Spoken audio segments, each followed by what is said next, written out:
Hello friends, welcome back to my channel Pooja knowledge classes. आज हमारा topic है matters. Science class 9 का है, chapter 1, matters in our surrounding. Matters in our surrounding means matter क्या है। सबसे पहले मैटर का बात आती है कि मैटर क्या है।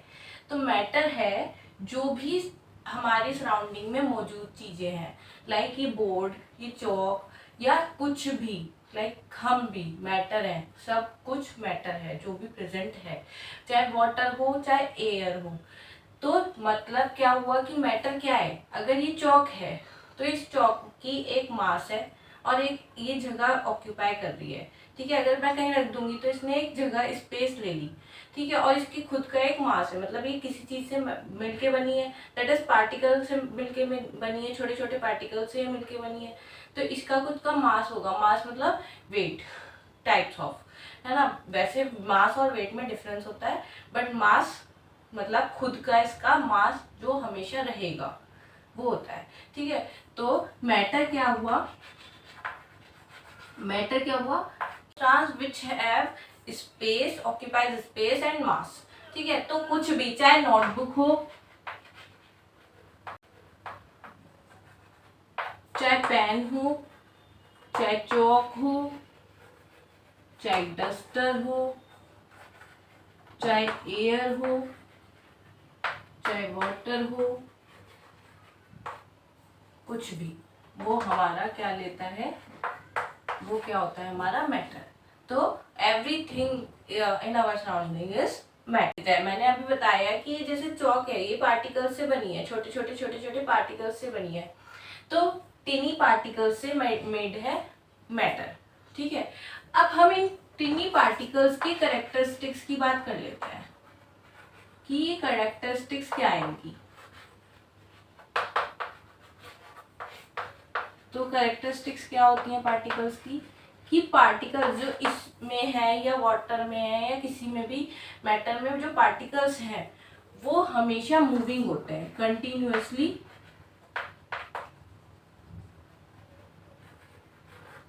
मूविंग। फर्स्ट तो हुआ कि कंटिन्यूअसली मूविंग होते हैं।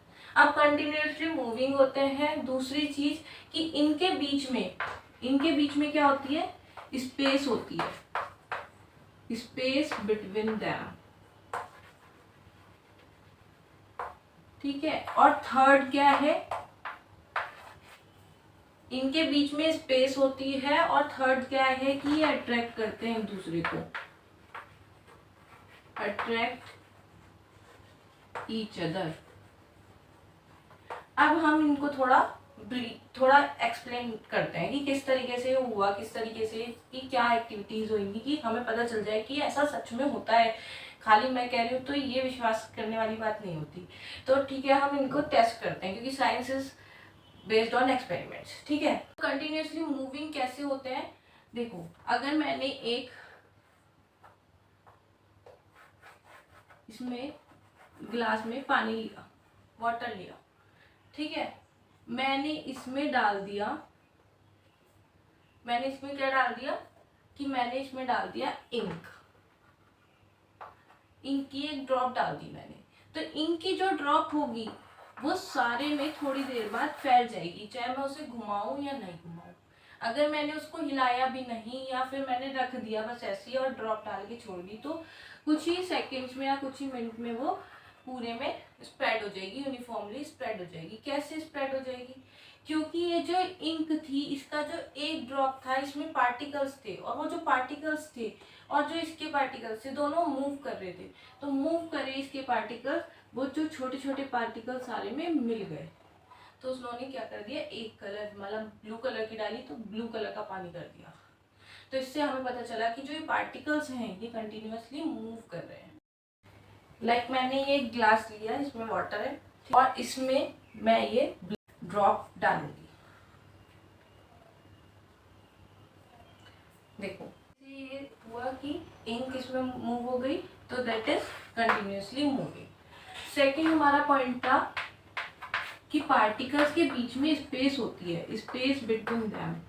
तो ये कैसे प्रूव हुआ the space between them. Space कैसे हुआ कि देखो, अगर हमने एक ग्लास में या एक किसी चीज में वाटर लिया और उसका वाटर लेवल हमने मार्क कर दिया एक मार्कर से, ठीक है। अब मैंने इसमें सॉल्ट या शुगर डाला,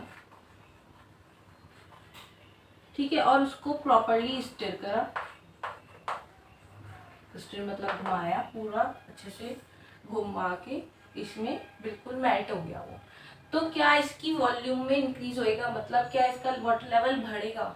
नहीं, इसका वाटर लेवल नहीं बढ़ेगा, क्योंकि जो पार्टिकल्स में स्पेस थी वो ऑक्यूपाई कर ली, वाटर के पार्टिकल्स में जो स्पेस थी वो ऑक्यूपाई कर ली किसने? सॉल्ट के पार्टिकल्स ने। तो मतलब इससे क्या पता चला कि वाटर लेवल नहीं बढ़ा। वाटर लेवल क्यों नहीं बढ़ा? बढ़ना चाहिए था, क्योंकि अगर स्पेस ना होती तो वो ऊपर आ जाता, लेकिन ऐसा नहीं हुआ। क्यों नहीं हुआ? क्योंकि उसने जो स्पेस खाली थी वहीं पे वो सेटल डाउन हो गए, ठीक है। तो इस वजह से उसका पार्टिकल्स का वो नहीं बढ़ा, ठीक है। अब आती है बात कि इसका एक्सपेरिमेंट क्या है। इसका एक्सपेरिमेंट है, हमने एक ग्लास वाटर लिया और इस पर हमने मार्क करा यहाँ पर वाटर लेवल। देखो ये रहा वाटर लेवल, ठीक है। वाटर लेवल मार्क कर दिया है मैंने। अब मैंने इसमें 1 टेबल स्पून सॉल्ट डाल दिया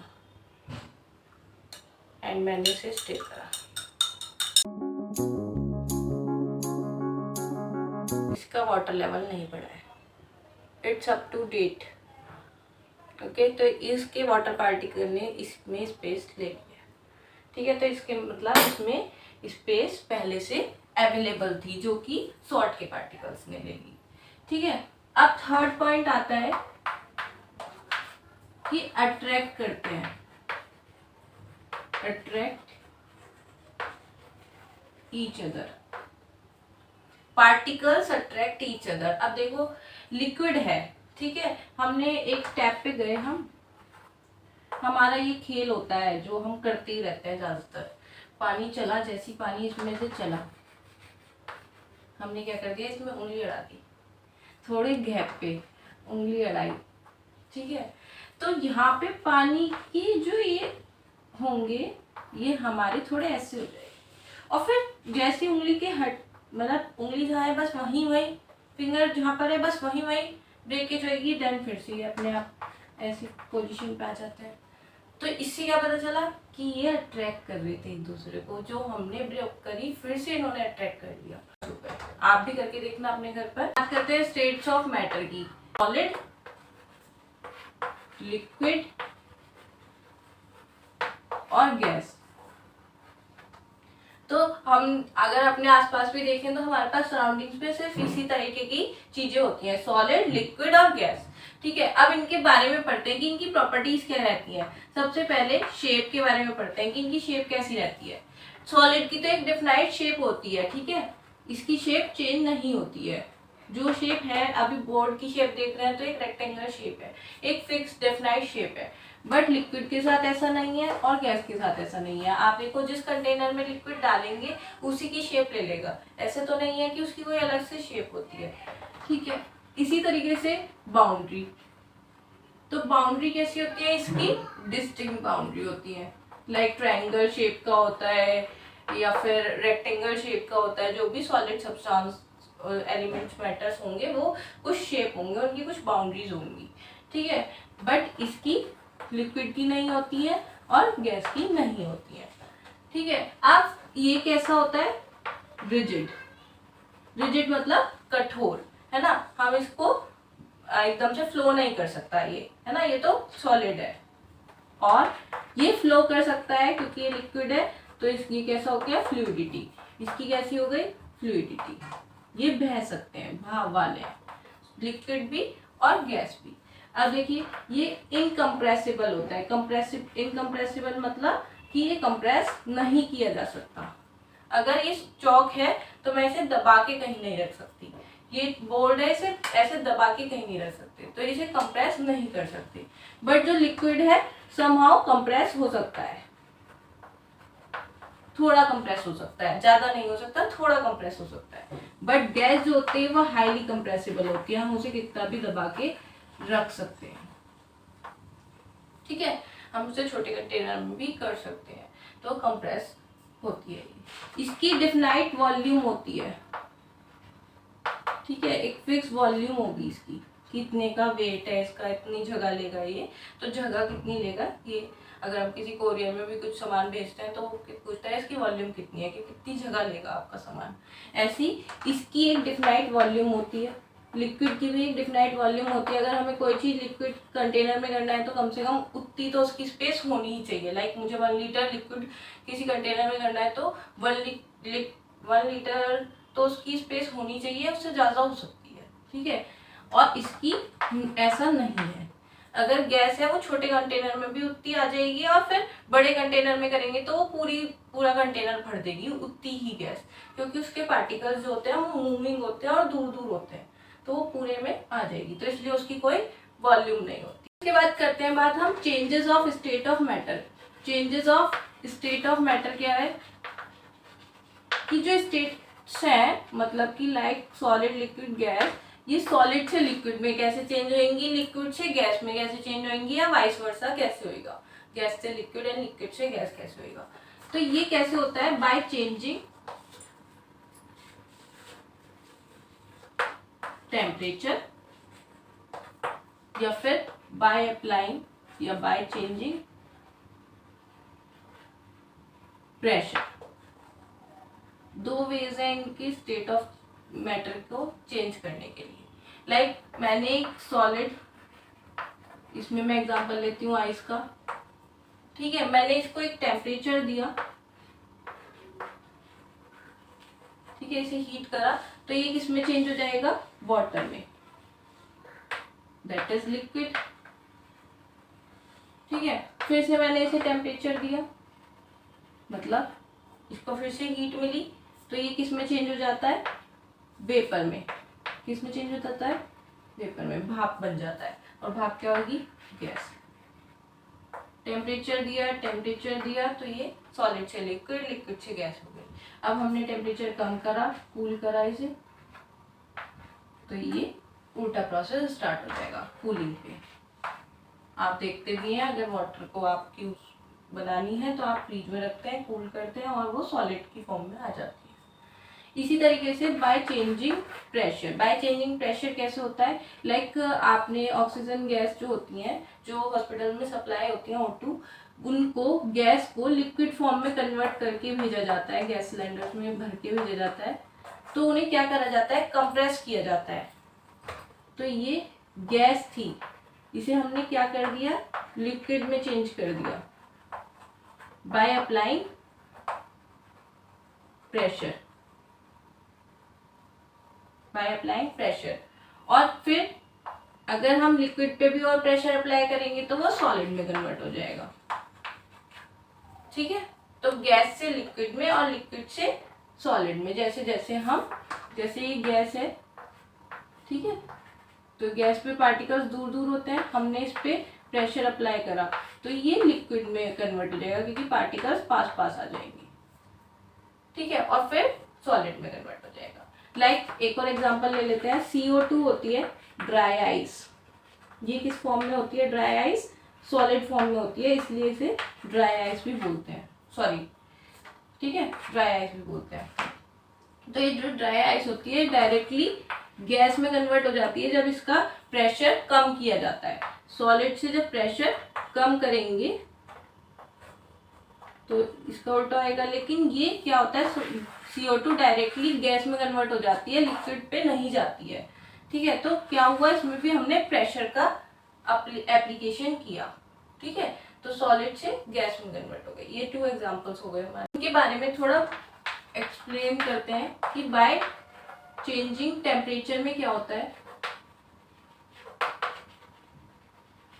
बाय चेंजिंग टेम्परेचर, जो कि मैंने अभी आपको बताया, अभी वही बात मैं फिर से करूंगी कि एक बीकर में हमने आइस ले लिया, ठीक है, और यहाँ पे मैंने बर्नर सेट किया, ठीक है, इसे फ्लेम मिली है ना, और मैंने इसमें एक थर्मामीटर भी रख दिया, ठीक है, थर्मामीटर भी रख दिया। अब थर्मामीटर ने क्या, हमें ये नोट करना है कि ये जो आइस है ये लिक्विड में कब चेंज हो रहा है, वो पॉइंट जस्ट जैसे ही चेंज होए, तो वो पॉइंट होता है 0 degree Celsius.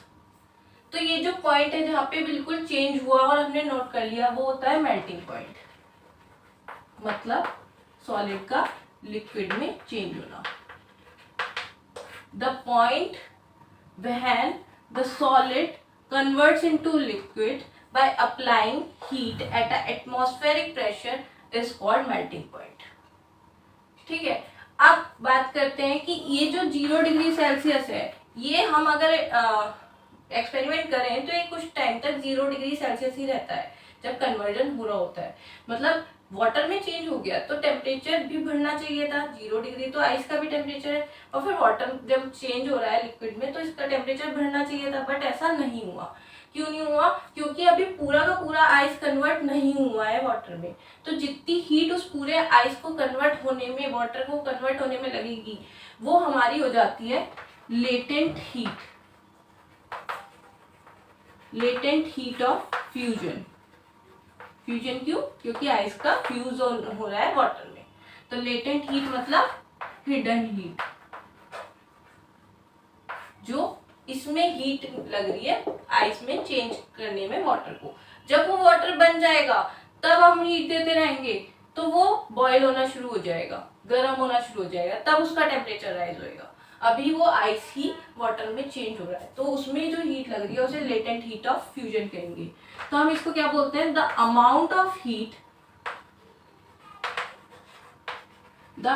Of heat required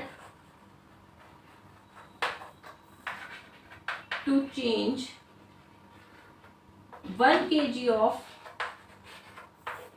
solid, या हम इसका आइस भी बोलते हैं, आइस टू वाटर या liquid is known as latent heat of fusion. अब हम इसमें ही नेक्स्ट बात करते हैं, जो कि मैं अभी बात भी कर रही थी, बॉइलिंग पॉइंट की। बॉइलिंग पॉइंट की मैंने अभी बात करी कि अगर हम जब ये वाटर में कन्वर्ट हो गया, ठीक है, अब ये वाटर में कन्वर्ट हो गया, मैंने इसको फिर भी हीट दी, तो अब क्या होगा? वाटर बॉयल होना शुरू हो जाएगा। बॉयल होएगा तो बॉयल होते ही इसमें वेपर्स निकलेंगी। जैसे ही वेपर्स निकले, हमें वो टेम्परेचर नोट करना है, वो है 100 डिग्री सेल्सियस। जब बॉयल हो जाता है वाटर, 100 डिग्री सेल्सियस पे वाटर बॉयल होता है, तो the temperature at which, the point at which the water is converted into vapor, or we can say liquid convert into gaseous state at atmospheric pressure is known as boiling point। इसे हम boiling point कहते हैं, ठीक है। अब ये जो vapours बननी चालू हुई, हमने वही पॉइंट नोट कर लिया। अब वो कुछ टाइम तक वेपर्स बनेंगी, तो जो वेपर्स बनती रहेंगी उसमें जो हीट लगेगी वो होती है लेटेंट हीट ऑफ, क्या बन रही है? वेपर्स, तो vaporisation, latent heat of vaporisation. और इसमें भी सेम डेफिनेशन रहेगी, बस डेफिनेशन में क्या चेंज होएगा? Liquid to gas. The amount of heat required to change 1 kg of water or liquid to gaseous state या vapors is known as latent heat of vaporization। अब हम एक डेफिनेशन और इसमें कर लेते हैं, जो कि है सब्लिमेशन। सब्लिमेशन क्या है? जब सॉलिड डायरेक्टली कन्वर्ट हो जाए गैस में, ठीक है, या फिर गैस डायरेक्टली कन्वर्ट हो जाए सॉलिड में without come into liquid state, liquid state में ना आए, ठीक है। ये जो चेंजिंग हो रही है डायरेक्ट सॉलिड से गैस में और गैस से सॉलिड में, वो होती है हमारी सब्लिमेशन। इसमें मैं एग्जांपल लेती हूँ कैम्फर का। कैम्फर मतलब कपूर, आपने देखी होगी, सबके घर में यूज होती है पूजा में। तो कैम्फर जब हम हीट करते हैं, मतलब इसे जलाते हैं, तो ये लिक्विड में चेंज नहीं होती है, डायरेक्ट उड़ जाती है, भाप बन जाती है इसकी, है ना। तो ये क्या हो गई, सॉलिड होती है कैम्फर, है ना, ऐसे होते हैं। और जैसे हमने इसे जलाया, ये किस में चेंज हो गई, वेपर्स में, और ये क्या हो गया हमारा सब्लिमेशन प्रोसेस। या फिर हम देखते हैं नेपथलीन बॉल्स। नेपथलीन बॉल्स भी सबके घर में यूज होती है। नेपथलीन बॉल्स होती हैं जो हमारे गर्म कपड़ों में डलती हैं, है ना, जब हम पैक करके मम्मी रखती हैं सबके, तो उसमें बॉल्स डलती हैं जिससे कि कपड़ों में कोई भी जानवर ना लगे। तो वो क्या होती हैं, एक सॉलिड बॉल्स होती हैं, और देन जब हम निकालते हैं दोबारा से तो वो बॉल्स मिलती ही नहीं है, क्योंकि वो बॉल्स वेपर्स हो जाती हैं, गैसियस फॉर्म में हो जाती हैं। तो ये कौन सा प्रोसेस है, solid to gas, that is sublimation. By changing या इफेक्ट्स ऑफ प्रेशर। प्रेशर से क्या होता है, प्रेशर से क्या होता है, अभी मैंने बताया अभी तक, वही इसमें होता है बस। इसमें जैसे ये गैस है, हमने इस पे पिस्टन अप्लाई किया, एक सिलेंडर में भरी हुई, हमने इस पे पिस्टन अप्लाई करा, मतलब प्रेशर अप्लाई करा इस पे, ये किस में कन्वर्ट हो जाएगी, इसके पार्टिकल्स नीचे दबेंगे तो पास पास आएंगे, पास पास आएंगे तो ये ऐसे हो जाएंगे, ठीक है। तो ये किस में चेंज हो जाएगा, लिक्विड में। और फिर ये लिक्विड और प्रेशर अप्लाई करने पे किस में चेंज हो जाएगा, सॉलिड में, जो कि हम एग्जाम्पल पहले पढ़ भी चुके हैं। लाइक ऑक्सीजन गैस जो होती है वो हम लिक्विड फॉर्म में भेजते हैं प्रेशर अप्लाई करके। और दूसरा एग्जाम्पल हमने पढ़ा है जो CO2 होता है, ड्राई आइस, सॉलिड जिसे बोलते हैं, जो सॉलिड फॉर्म में होता है, उस पर हम अगर प्रेशर अप्लाई करते हैं, प्रेशर रिलीज करते हैं, मतलब उसका प्रेशर लो कर देते हैं, तो वो गैस में कन्वर्ट हो जाता है डायरेक्टली, ठीक है। तो इसे हम सब्लिमेशन भी बोल सकते हैं। तो हमारा next topic, last second topic है एवापोरेशन। एवापोरेशन क्या है, एवापोरेशन है जो कि वेपर्स बन जाता है, कोई भी लिक्विड या कोई भी चीज जो वेपर बन जाती है बिफोर बॉइलिंग पॉइंट, मतलब उसका बॉइलिंग पॉइंट नहीं आया लेकिन वो वेपर बन गई। ऐसे कैसे हो सकता है, ऐसा हो सकता है जैसे कि आप डेली लाइफ का एग्जांपल लो कि लाइक कपड़े हैं, धुले हैं, गीले हैं बिल्कुल, हमने उन्हें सुखाने टांग दिया, लाइक हमने सनलाइट में सुखाया, तो वो कुछ टाइम बाद उसके जो पानी है वो सूख जाएगा, वेपर्स बन जाएंगी और वो उड़ जाएंगे, और वो क्या होएगा, कपड़े जो होंगे वो सूख जाएंगे, क्योंकि उसमें बॉइलिंग पॉइंट तो नहीं लगा कोई, है ना, कि उसमें उबाल आ रहा है, ऐसा तो नहीं हुआ। तो ऐसा नहीं हुआ तो इसका मतलब इसमें क्या हो रहा है, एवोपरेशन हो रहा है, ठीक है। It is a temperature at which the liquid changes into vapours below its boiling point is known as evaporation, ठीक है। अब एवोपरेशन को अफेक्ट क्या करते हैं, कौन से फैक्टर्स अफेक्टिंग करते हैं, अफेक्टिंग एवोपरेशन। तो सबसे पहले आता है एक्सपोज सरफेस एरिया। देखो सरफेस एरिया का क्या मैटर है, सरफेस एरिया का, तो एवोपरेशन को कौन से फैक्टर्स अफेक्ट करते हैं, expose surface area. Expose surface area मतलब अगर बड़ा बाउल में हमने वाटर लिया और एक ग्लास में हमने वाटर लिया और उसे एक प्रॉपर लाइट में या प्रॉपर सनलाइट में रख दिया कुछ समय के लिए, तो जो बड़े बाउल में वाटर है वो जल्दी वेपराइज हो जाएगा इन कंपैरिजन तो जो छोटे ग्लास में वाटर है। तो इसका मतलब कि ये एक्सपोज सरफेस एरिया भी इफेक्ट करता है, कि मतलब अगर बड़ा होगा तो जल्दी एवोपरेशन होएगा और छोटा होगा तो कम। ऐसी टेम्परेचर तो आपको पता ही है, अगर हम टेम्परेचर अप्लाई करेंगे तो एवोपरेशन जल्दी होएगा, मतलब वेपर जल्दी बनेंगी। लेकिन अगर हम टेम्परेचर थोड़ा कम रखेंगे तो उससे क्या होगा, वो धीरे एवोपरेट होएगा। थर्ड हमारा आता है ह्यूमिडिटी। ह्यूमिडिटी क्या है, ह्यूमिडिटी चिपचिपापन जो हमारे एटमॉस्फेयर में कई बार हो जाती है, रेनी सीजन्स में हो जाती है, तो उस टाइम पे क्या होता है, कपड़े धीरे सूखते हैं in comparison to summer season जब धूप निकल रही होती है। क्यों, क्योंकि एटमॉस्फेयर में पहले ही वाटर पार्टिकल्स होते हैं, तो वो वाटर पार्टिकल्स कैसे लेंगे, ठीक है, वो एवोपरेट कैसे करेंगे। तो इसलिए कहते हैं कि ह्यूमिडिटी नहीं होनी चाहिए, कपड़े जल्दी नहीं सूखेंगे। मम्मी परेशान हो जाती है कि कैसे कपड़े सूखेंगे। विंड, विंड में क्या होता है, विंड चलेगी तो जल्दी एवोपरेशन होएगी और विंड नहीं चलेगी तो धीरे एवोपरेशन होएगी। तो ये भी हमारा हो गया। बस एक ह्यूमिडिटी ऐसा है जिसमें ह्यूमिडिटी नहीं होनी चाहिए तो एवोपरेशन। अब एवोपरेशन कूलिंग। अब देखो आपने क्या पढ़ा कि ये अपने आप वाटर वेपर्स एटमॉस्फेयर में मिल जाती है, मतलब वाटर जो पार्टिकल्स हैं वो वेपर्स में मिल जाएंगे। तो अब इसका जो कॉजेज कूलिंग, कूलिंग कैसे, देखो हमारा पाल्म है, इसमें मैंने क्या करा, नेल पेंट रिमूवर होता है ना, उसमें एसीटोन होता है, तो एसीटोन नेल पेंट रिमूवर को मैंने अपने हाथ पे डाला, हाथ पे डालते ही क्या हुआ कि वो कुछ सेकंड्स में उड़ जाएगा। जैसे इसने हीट ली, ठीक है, नेल पेंट ने तो रिमूवर ने हीट ले ली मेरे से और यहाँ पे मेरे को ठंडा छोड़ गया। तो एटमॉस्फेयर से तो ये हीट ले लेते हैं और खुद ठंडक छोड़ जाते हैं और एवोपरेट हो जाते हैं। तो ये क्या होता है, एवोपरेशन कॉजेस कूलिंग। ठीक है, अगर आपको मेरी वीडियो अच्छी लगी हो तो लाइक करें, शेयर करें और सब्सक्राइब करें। Thank you for watching.